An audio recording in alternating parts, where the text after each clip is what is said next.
The darkness swallowed everything. Not the kind of dark your eyes adjust to. This was thicker, a black so deep it felt like being buried. My own breath sounded foreign in my ears, like I wasn't alone in making it. I didn't remember saying, "Come in." But something had heard it. And it listened. Behind me, floorboards creaked. The old kind of creak, like a house groaning under a weight it hadn't felt in decades. But this weight moved. Step by step. I turned, flashlight trembling in my hand, and aimed it at the source. Nothing. Just the empty hallway, still and quiet, except for one detail. The shadows were breathing. Not flickering from candlelight, not drifting from drafts. Breathing. Expanding and contracting like lungs under floorboards. I slowly backed toward the kitchen. The mirror on the wall caught a glimpse of my reflection, but not just me. Something stood just behind me in the reflection. Its head almost grazed the ceiling. Skin like old paper, too dry and too tight. And its face. Its face was my face. But warped, jaw slightly unhinged, one eye twitching as if it was learning how to blink. The smile was stretched too far, like it had been drawn on with a razor. I turned quickly, and there was nothing there. But the mirror still showed it standing behind me. The breath froze in my lungs. A whisper crawled out from the corner of the room, sliding across the walls like oil. "You let me in." I bolted. My legs moved on instinct. Back through the hallway, past the living room, down into the basement, the only place left that didn't feel watched. Big mistake. The basement smelled like wet stone and copper. The air was damp and stuck to my skin. I flicked the flashlight across the room. It landed on a mirror. A different one. Tall, old-fashioned, cracked diagonally through the center. Written on the surface, smeared in something thick and brown. "He copies what he kills." I stepped back, bumping into something behind me. It was warm. And breathing. I turned slowly, and there it was. Standing in the shadows. Tall. Twisted. A version of me if I had been dead for years but left standing upright. It moved with a jerky grace, like marionette strings controlled by something impatient. Its mouth opened. My voice came out. "Don't run." I ran anyway. Back up the stairs, but the stairs went on forever. 1 step. 2. 5. 10. 20. They looped. I looked down. The basement never got further away. This wasn't a staircase anymore. It was a trap. And that voice followed me. "You left the door open. You let me in. I live here now." Everywhere I turned, there were more mirrors. And in each one, it. Watching. Sometimes still, sometimes grinning. Sometimes trying to break through the glass. Then the whispering began again. From inside the mirrors. Fingernails scraped the backs of them. Something behind the reflection trying to claw its way out. The mirrors started cracking one by one. Glass didn't shatter, it peeled, like skin. Finally. One broke completely, and a hand reached out. Not human. Pale, bony fingers with too many joints and nails blackened with rot. The hand gripped the edge of the frame, and pulled. The creature began to crawl out. I ran. Back into the hallway, but the house had changed again. Now it was a maze of corridors. Each one too narrow, walls pulsing like they were alive. The whispering was loud now. A choir of versions of me. Crying. Begging. Laughing. Something had gone very wrong in this house. And I wasn't sure if it was the house that was haunted. Or me. I kept running. My legs burned, but the corridor wouldn't end. The air grew heavier with every step. Walls pulsed with a sick rhythm, as if the house had veins, and I was inside its body. Each corner I turned led to another identical hallway, mirrors on both sides. In those mirrors, I wasn't alone. Each reflection showed a different version of me. Some were injured, bleeding. One had no eyes. One was crawling. One was laughing with a mouth that extended ear to ear. But worst of all, one wasn't doing anything at all. It just stood there, dead still, and watched.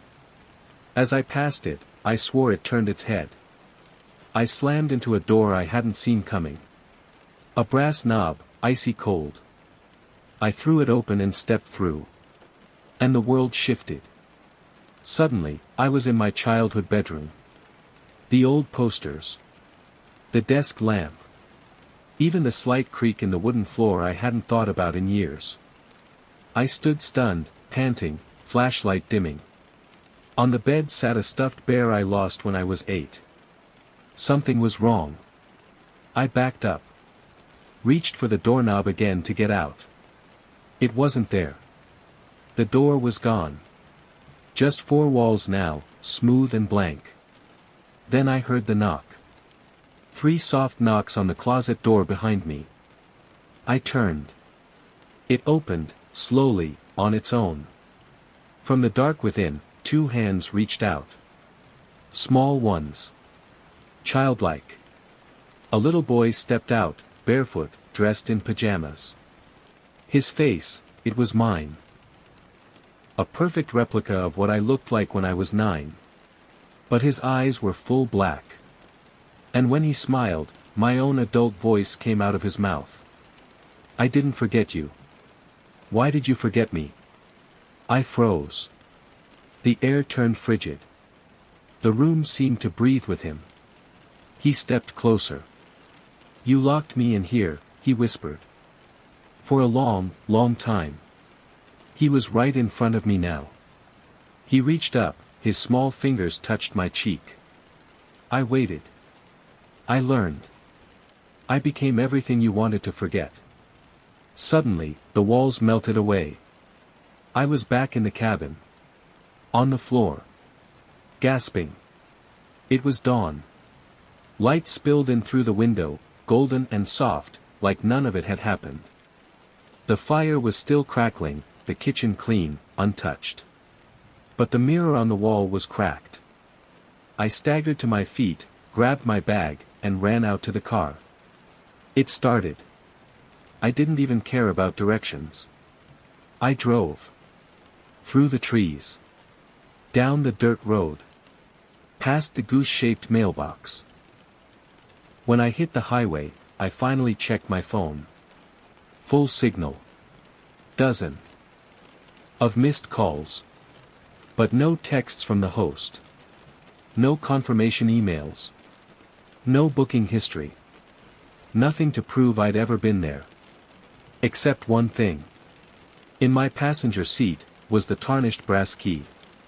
Tied to it, a folded note. You never leave a door open unless you want something to come through. I didn't stop driving for hours. Every time I blinked, I saw that little boy's face, my face, staring back at me with those black, endless eyes. By the time I made it to a diner just off the interstate, my hands were trembling so badly I could barely hold the coffee. The waitress noticed. Long night? She asked. Something like that. You look like you've seen a ghost, she chuckled, before walking away. I didn't correct her. After regaining my nerve, I checked my phone again. This time, I called Airbnb support. I gave them the name of the listing, the host, the town, Bellwood Pines. The rep on the other end paused. Sir, we don't have any listings under that name or location. What? Nothing in our database matches Bellwood Pines. Are you sure that's the town? I went quiet. Pulled up maps. No Bellwood Pines. No cabin. Nothing. It was as if the place had slipped through reality the second I'd left. Back home, things felt off. I kept the key in a drawer, unsure what to do with it. Throwing it away felt wrong, dangerous, even. But over the next few nights, I realized that leaving the cabin didn't mean I had escaped it. Because every time I tried to sleep, I heard it. Tap. Tap. Tap. Always from somewhere behind me. My apartment lights would flicker at 3:03 a.m. Doors creaked open on their own. My cat hissed at corners of the room and refused to enter the hallway near my bedroom. Then, one night, I found footprints. Tiny. Barefoot. Muddy. Leading from my closet to the bed. I moved out within the week. New city. New apartment.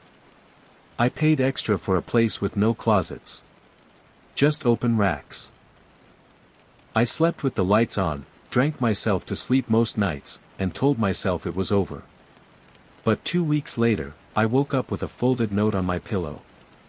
My heart sank. I already knew what it would say. You never closed the door. You never said goodbye. That night, I had a dream. Only, it didn't feel like a dream. I was back in the forest, walking through fog that smelled like wet wood and rust. I came across the cabin, only now it looked rotted. Burned. Collapsing in on itself. A figure stood at the porch. It was me. No, not just me, the other me. The reflection I saw in the mirror. The one that didn't move. He smiled. Then he opened the door and stepped aside, inviting me in. And I walked in. I woke up screaming. On the floor next to my bed was the brass key.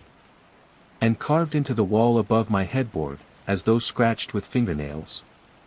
Home is where you leave yourself behind. I left the key at a church.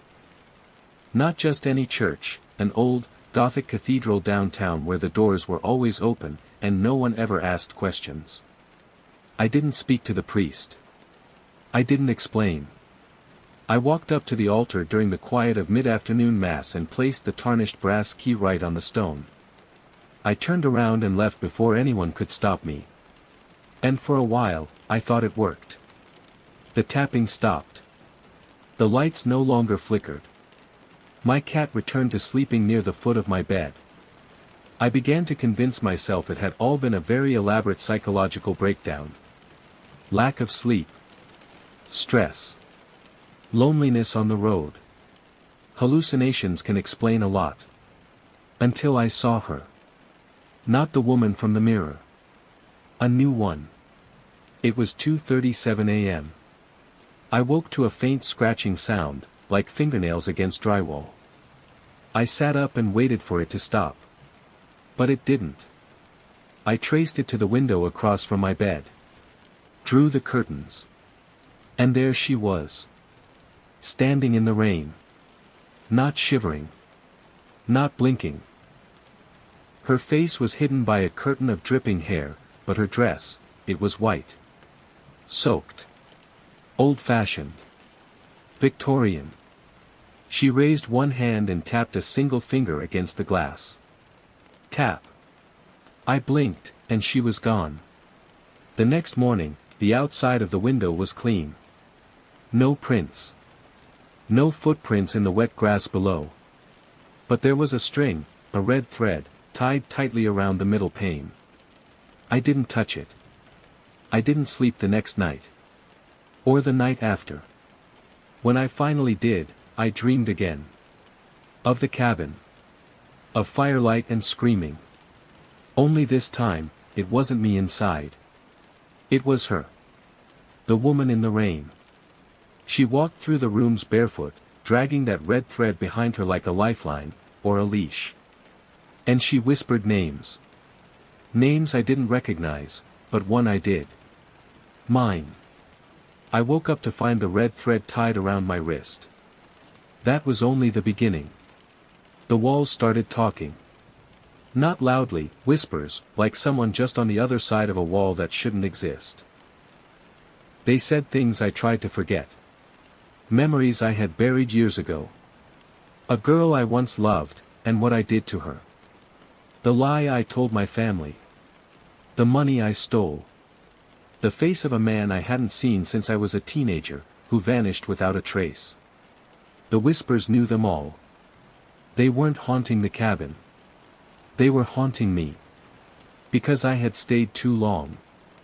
Because I had taken something, or someone, with me. And now the cabin had to come with me, too. A fragment of that place existed wherever I went. I started seeing trees where there shouldn't be trees. Pine needles on the carpet. Ash in the sink. And the key, the damn key, returned. Under my pillow. Inside the fridge. Once, in the pocket of a coat I hadn't worn in years. I burned it. Or tried to. It screamed. Not audibly, not through the air, but into my bones. My vision blurred. I collapsed. And when I came to, the key was still there, gleaming like it had never been touched. That's when I knew. There's no leaving the cabin. Not once you've been invited in.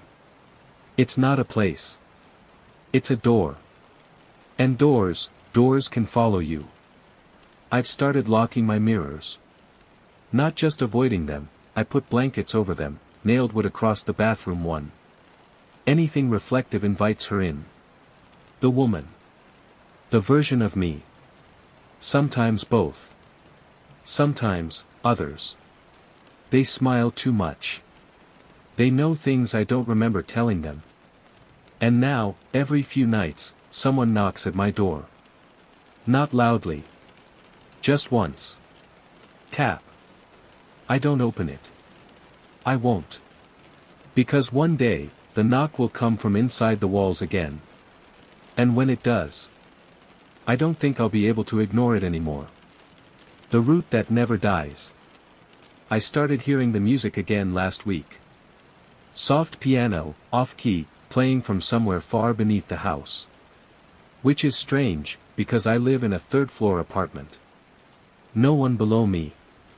No one above. The unit's been listed as vacant since I moved in. I called the landlord once to confirm. He laughed and said, "There's no one on that floor, man. You're lucky. That unit's been sealed for years. Mold. But I hear someone playing down there. Always the same song. Slow. Repeating. A memory surfaced I didn't know I had. The cabin, the one I thought I escaped, had a piano. In the basement. I hadn't seen it when I first arrived, but in one of the dreams, or flashbacks, or visions, whatever they are, I walked downstairs that shouldn't exist and saw it, a rotting upright piano with long, yellow keys and dark stains on the wood. Something was sitting at it. Playing. But when it turned around, it was me. Or a version of me that had never left. Its eyes were hollow. Mouth dry and cracked like it hadn't spoken in years. Still wearing the clothes I wore that first night. Blood-stained. I woke up with the tune still echoing in my ears. That's when the roots began to grow. Not metaphorically. Literally. From the walls. From under the carpet. Thin, fibrous black vines curling like fingers toward the bed. Some nights I wake up with them wrapping around my ankles. They vanish by morning, but leave marks. I tried to leave the apartment. Pack up and go. But my car wouldn't start. When I called a friend to stay over and keep me sane, she made it halfway down the hallway before she froze. Just stood there, eyes wide, looking at something I couldn't see. Then she backed out slowly and never called again. I asked her about it later, she just replied. "You know what you brought home. Don't drag me into it." I still don't know what she meant. One night, I followed the roots. They led to the closet. At the back was a loose board I hadn't noticed before. When I pulled it aside, I found a narrow shaft, almost like a dumbwaiter, descending into total darkness. No sounds. No wind. Just the smell of wet wood and smoke. I climbed in with a flashlight. Don't ask why. The shaft led to a room, not in this building. I swear it. The air was different. Thicker. Charged with something that made my skin buzz. The floorboards were damp. The walls pulsed slightly, like something was breathing beneath them. And in the center of the room, the same upright piano. Still playing that tune. But this time, it wasn't me sitting at it. It was a child. Maybe 8 or 9. Their back turned. As I stepped forward, the child stopped playing. "I've been waiting," it said. The voice was hoarse. "Wrong." I backed away.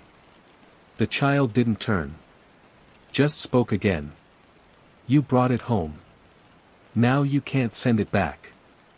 Then it began to hum. That same melody. My flashlight flickered. When it steadied again, the child was gone. In its place was the key.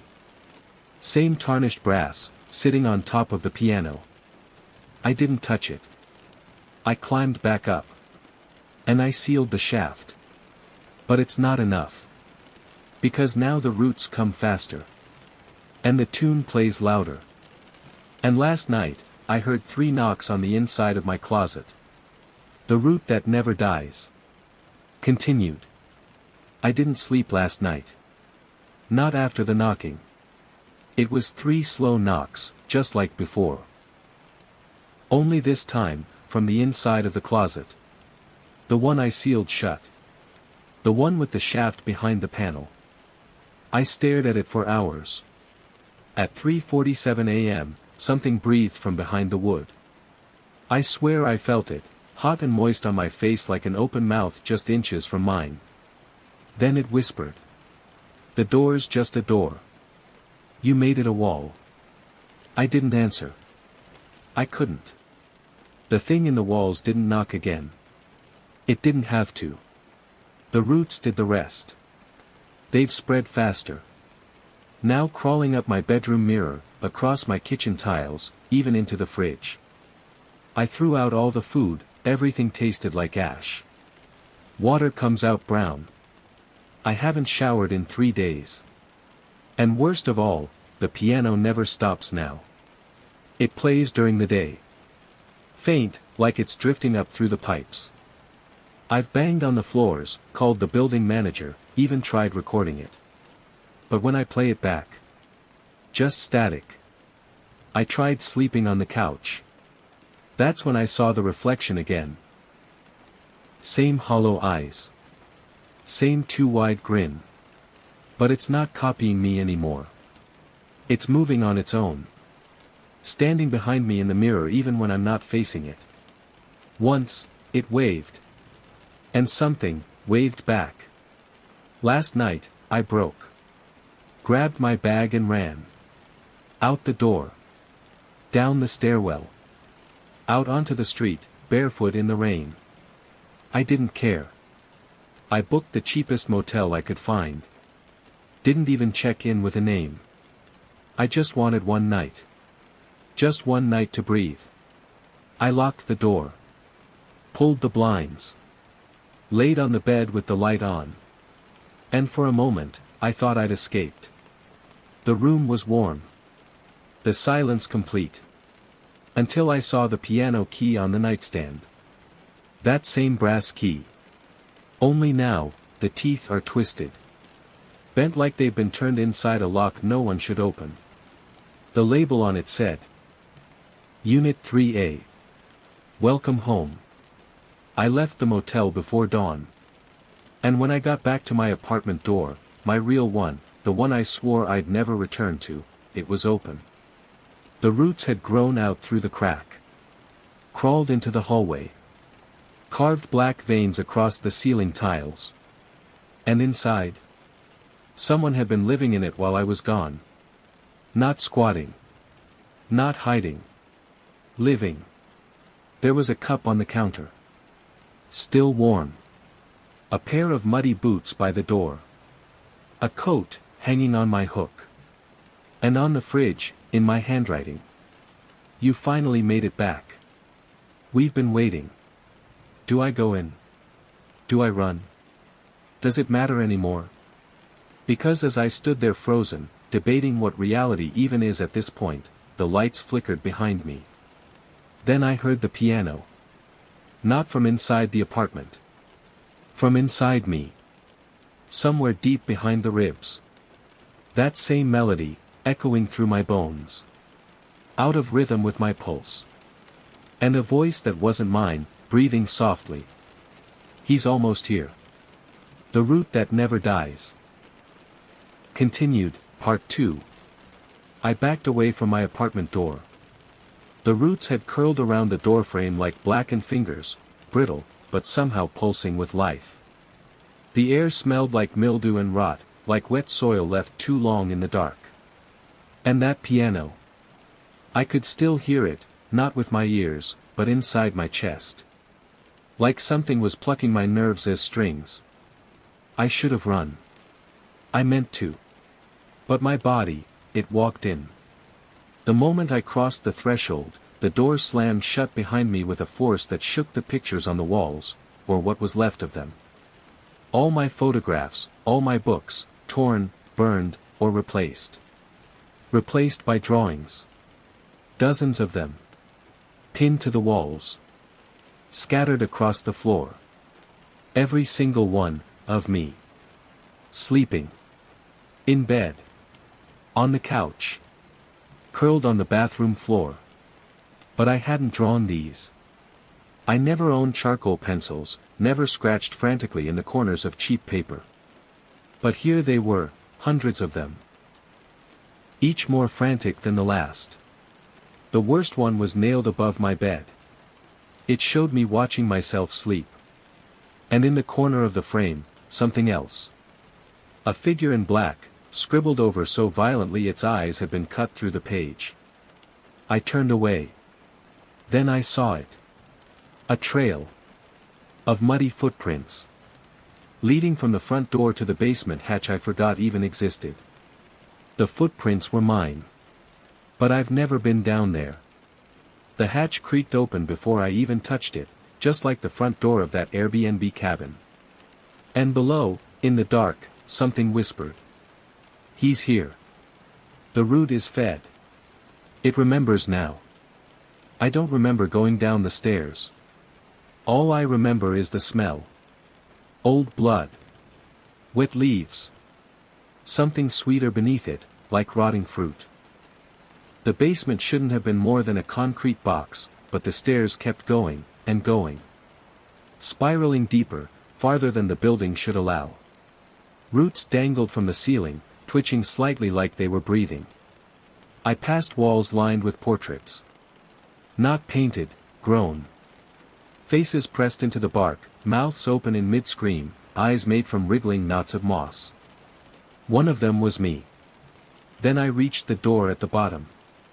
A door made of bark and bone, bound with old brass hinges shaped like piano keys. It opened on its own. Inside, the room was round. Roots covered the floor, curling like veins toward the center, where an ancient grand piano sat, half sunken into the dirt. And he was waiting. The man from the walls. But now I saw him for what he was. Not a man. Not anymore. His body was tall, thin, almost elegant. But his skin was made of wood, pale and gnarled, like driftwood soaked in sorrow. His fingers were impossibly long and stained black at the tips, like the earth itself had climbed into his veins and never let go. Where eyes should have been, there were hollows, filled with soil. And when he smiled, bark cracked away from his jaw, revealing teeth made of ivory keys. "You kept the melody alive," he said, in a voice like wind between dying leaves. "The house chose you, as it did me. And all the others. You heard the call. I tried to speak. To scream. To run." He raised a hand, and the roots surged forward. Not to attack. To hold me. Gently. Lovingly. And the piano began to play by itself. The same haunting tune, only now, it sounded deeper. fuller. As if it was being played not just with strings, but with souls. Each note drew a memory from me. I felt it leave, like warm smoke from a dying fire. First my childhood. Then my mother's face. Then my name. All of it, note by note. You sleep in the walls now, the figure said. Until the next one listens. That was 3 weeks ago. I'm still in the apartment. I think. I hear footsteps sometimes. A voice asking, is this the right place? I leave the door cracked, just in case. Just like mine was. The roots have grown far now. Across floors. Through screens. Even through sound. Maybe, that's how you found this story. Maybe you've heard the tune, too. Go check your walls. I think it's your turn now. The root that never dies. I'm not sure when I last saw the sky. Upstairs is gone. Or maybe I am. I don't even know what day it is anymore. I tried counting the number of piano notes between my meals, but then I realized I wasn't eating. Just listening. Breathing. Dreaming. Because down here, sleep isn't a choice. It's a ritual. Every night, the melody plays, and we all sleep. Not just me. There are others now. I see them in the corners of the tunnel rooms, curled under roots like infants under blankets. Faces pale, slack, skin pulled too tight across cheekbones. Some whisper names in their sleep, names that echo off the dirt and vanish. I don't know if they've been here for days or decades. One of them looks like he's from the 1800s, wearing suspenders and boots covered in moss. Another has a melted phone fused to his hand. All of them listen. All of them hum the tune now. But none of them speak. Not anymore. Except one. His name is Eddie. Or at least, that's what he called himself. He talks only at night, just after the tune ends. The first time I heard his voice, I thought I was hallucinating. But no, it was real. Deep. Scratched by time. You're still fresh, he said, through a slit in the wall where the roots hadn't fully covered it. Hasn't taken your bones yet. I blinked, crawling closer. What is this place? You ever hear of a song that kills people? He asked. A melody that roots in your soul and pulls everything out, like weeds. This is that song's house. He coughed. It sounded dry, like sand grinding together. They used to burn places like this down. In Europe. Churches with black choirs. Houses built over cursed wells. But you can't kill a root that grows in sleep. You just spread it. And every time someone listens, it remembers more. He didn't talk much more after that. But he told me one thing. The piano is a gate. And the man, the one with bark skin and keys for teeth, is not just some ghost. He's a conductor. A bridge between our world and the one underneath. He's playing it wrong, Eddie whispered. He wants out. But the tune must never be finished. When I asked what would happen if it was, Eddie just closed his eyes. And started humming. Now the melody is stronger. I don't just hear it anymore, I see it. Carved into the roots. Pulsing through the air like visible smoke. Glowing symbols that look older than language itself. They twist when I stare too long. Like they're watching back. I tried to block my ears once. Wrapped them in wax, tied cloth tight over my head. But the music bled through my skull. It vibrated my bones until I passed out. I woke up with blood in my nose and the roots wrapped tighter around my chest, like they were hugging me. Or maybe punishing me. I don't try to block the song anymore. Now, I sing with it. Then last night, something changed. The piano stopped. Not finished, just paused. As if the conductor himself had looked up and noticed something. And then, I heard footsteps above. Slow. Cautious. Human. Eddie's eye appeared in the root slit again. Someone's in the building. I felt it too, like a change in air pressure. Like the tunnel system breathed in. You need to go, he said. Go before he plays the final chord. Go before the melody finds a new conductor. I don't know how I made it back up. The stairs shouldn't exist anymore. But I clawed through them, dirt, bark, old bones, the remains of a banister that never belonged to my apartment. And then suddenly, I was standing in my hallway. But it wasn't right. The wallpaper was older. Yellowed. Faded floral print. The pictures on the walls were gone, replaced by black and white portraits of people I'd never seen. All with hollow eyes. All with roots trailing from the edges of the frames. Then I heard the music again. This time, not from below. From the ceiling. The floor above mine. And with it, the footsteps. Not one person. Many. Hundreds. Like a parade of sleepwalkers dancing toward the source.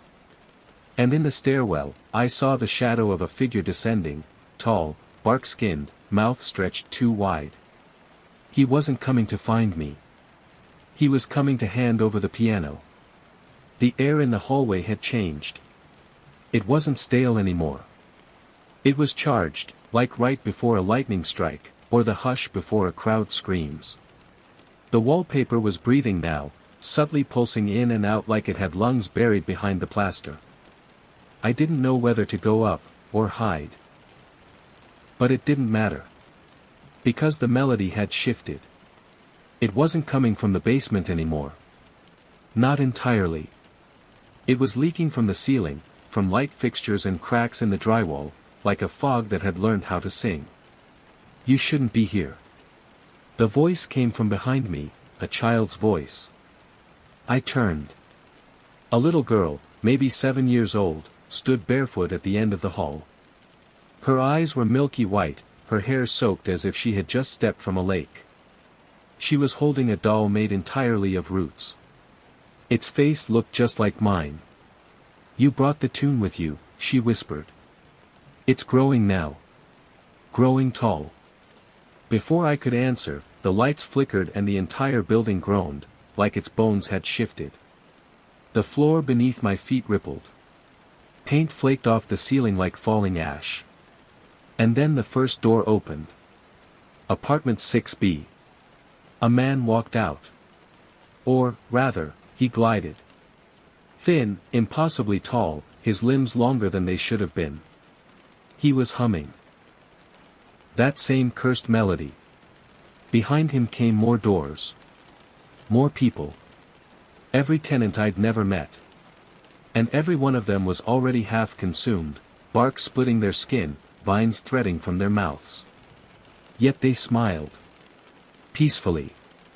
Like they welcomed the song's infection.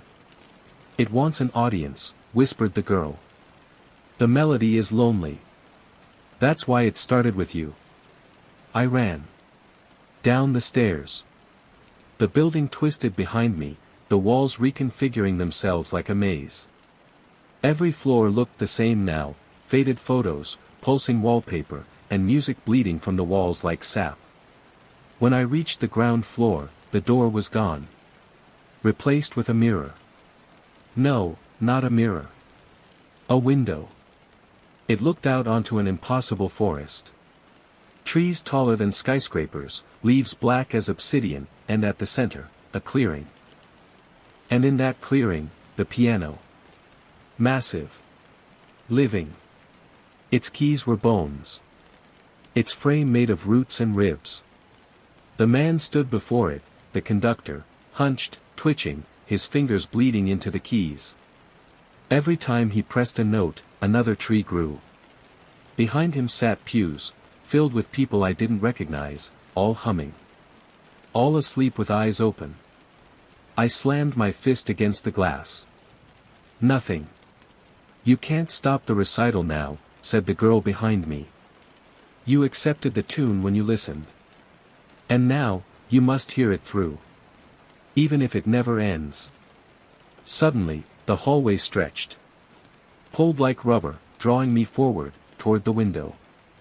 I braced against the walls, trying to fight it, but the song grew louder in my mind, pushing out everything else. Memories. Words. My own name. Gone.